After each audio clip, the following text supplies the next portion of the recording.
हेर्नुहोस्, गाउँघरमा पाइने सल्ला अथवा एक किसिमको धुप्पीको दाना किसानले एक एक गरी जङ्गलबाट बटुल्छन्। एउटा कैँचीको सहायताले सासानो टुक्रामा छुट्याउँदछन्। यसमा भरपूर मात्रामा सुगन्ध तथा एन्टिब्याक्टेरियल प्रपर्टिज पनि हुने गर्छ। किसानले यसलाई एउटा पारम्परिक ओखलीमा राखेर मसिनो धुलोमा परिणत गर्छन् र एउटा कन्टेनरमा छुट्याउँदछन्। चाल्नीको सहायताले यसलाई महीन धुलोमा परिणत गरी यसलाई कन्टेनरमा राखेर जैविक जडीबुटीको धुलो पनि मिसाइन्छ र यसको साथमा थोरै तातो पानी हालेर यसलाई राम्रोसँग मुछिन्छ र यो गिलो र लसाइलो आटा जस्तो आकारमा परिणत हुन्छ। यसबाट केही सासाना भाग छुट्याएर हातको सहायताले यसलाई डल्लो पारिन्छ।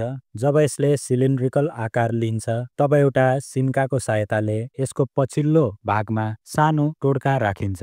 बारिकीसँग तयार गरेको यस धुपलाई किसानले एक एक गरी घाममा सुक्नको निम्ति राखिदिन्छन्। केही दिन घाममा सुक्नुको साथमा यो परिणत हुन्छ र सुनौलो धुपको टुक्रामा। किसानले यसलाई एउटा कन्टेनरमा जम्मा गरेर आउने दिनहरूको निम्ति जोगाएर राख्छन्। यसरी तयार हुन्छ सल्लाबाट बनेको अर्ग्यानिक धुप। धन्यवाद।